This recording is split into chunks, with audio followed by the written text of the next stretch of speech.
October 29 marks the 100th anniversary of the founding of the Turkish Republic.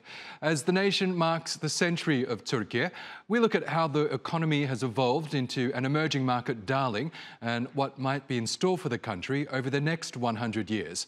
The Turkish economy has managed to tap into some lucrative sectors, from manufacturing to defence. And now its driving ambition is steering it into the burgeoning electric vehicle market. Last year, at this time, an EV production plant was inaugurated in Gemlik, Bursa, for Turkey's long-awaited domestically produced electric car, Togg. When the country's first mass-produced vehicle rolled off the line, it was a major milestone for its automotive industry. Turkey's first attempt at a domestic automobile, the Devrim, or Revolution, was produced in 1961, but the project was shelved. Even before then, the Turkish Republic's founder, Mustafa Kemal Atatürk, emphasized that industrialization was among the greatest national causes, underlining the importance of such revolution for the young country, founded in 1923. Tulay Kalyon Haznadaroğlu takes a look at the history and the future of Turkey's automotive industry. 129 days, 23 engineers, 200 workers, one mission. Producing Turkey's first homemade car for October 29, 1961, Republic Day celebrations. It was a dream of Turkey's fourth president, Cemal Gürsel. When it comes to the automotive industry, a modern country must produce its own transportation vehicles. In today's world, vehicles occupy an important place in the economy. We must produce our own transportation vehicles. We must transport with our own vehicles. Some people say that it's impossible to produce automobiles in Türkiye. This thought is the product of dark minds. The mission of designing and building a car in Türkiye was completed. The car, named Devrim, took President Cemal Gürsel to Republic Day celebrations. But sadly, it stopped 100 meters after it started because it ran out of fuel. Gürsel got into another Turkish-made car, but the cars got a bad press next day. Dreams were shattered and the project was cancelled. That's until Turkey's 13th president Recep Tayyip Erdoğan pressed the restart button. Diyorum ki, here, I have an offer. You know, I say it all the time because I long for it. As a son of this country, I say, come on, let's produce a 100% Turkish-made car from the Union of Chambers and Commodity Exchanges of Türkiye. Togg was launched in October 2022 as the country's first electric vehicle.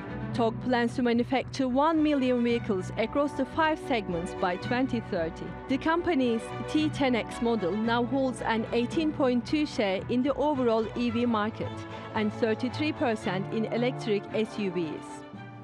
This project, just like Devrim cars, was criticized heavily and often described as an impossible mission to accomplish.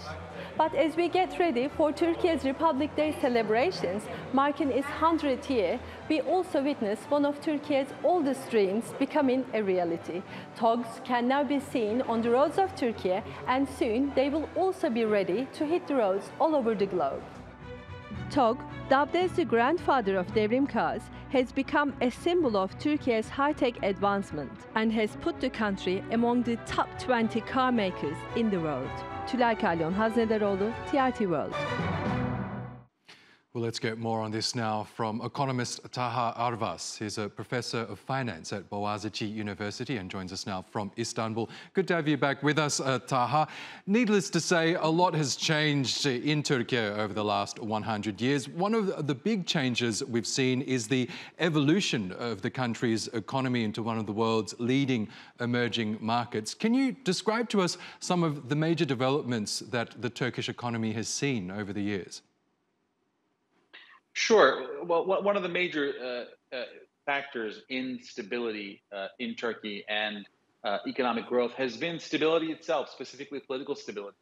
With this new phenomenon, because really the past many decades in Turkey were marred by continued political instability, military coups, etc., and all those have been put behind us with Turkey focusing on growth and liberalization of its economy.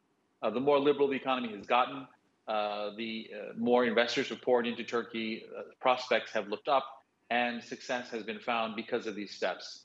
So it's through this new stability in both the political environment and liberalization of markets that have allowed Turkey to really burgeon in these last 2 decades. Just honing in on one such project, such as the Togg electric car. This is an example of Turkey really tapping into industries of the future, isn't it? Because we know that the global electric vehicle market is booming as people and policymakers look for more environmentally friendly options to fossil fuel guzzling cars and other vehicles. Do you think that Turkey's EVs have what it takes to really take on this lucrative and growing global market? Sure. I mean, at this point, we see that the EV market is very much fractured. It's anyone's game. There are some major leaders globally, but we see that those who are first movers and those who invest in technologies will be very successful in the future. And I think the one thing that the Turkish population is both young and adaptable.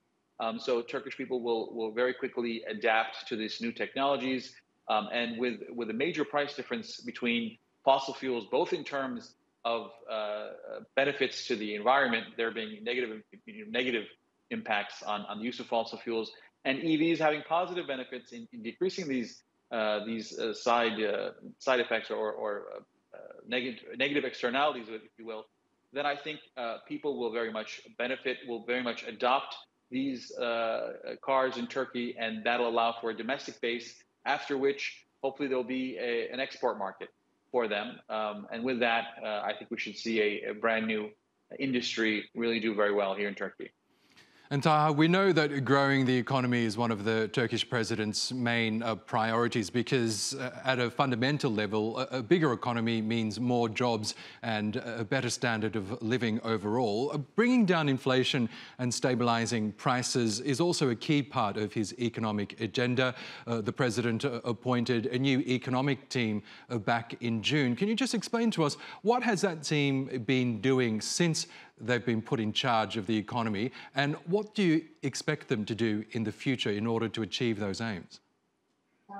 Right. So the first steps that they've taken, the new economic team in Turkey now, has been by increasing interest rates. This is a global phenomenon that many countries have done with this really epidemic of sticky inflation.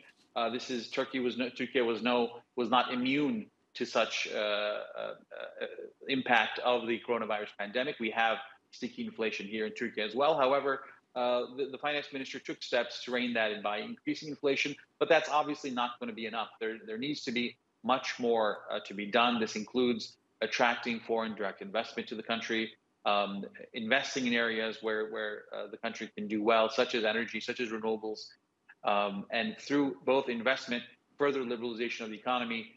This war on inflation that globally has been very difficult will be also difficult in Turkey, but I think it's adversity that Turkey will be able to overcome from.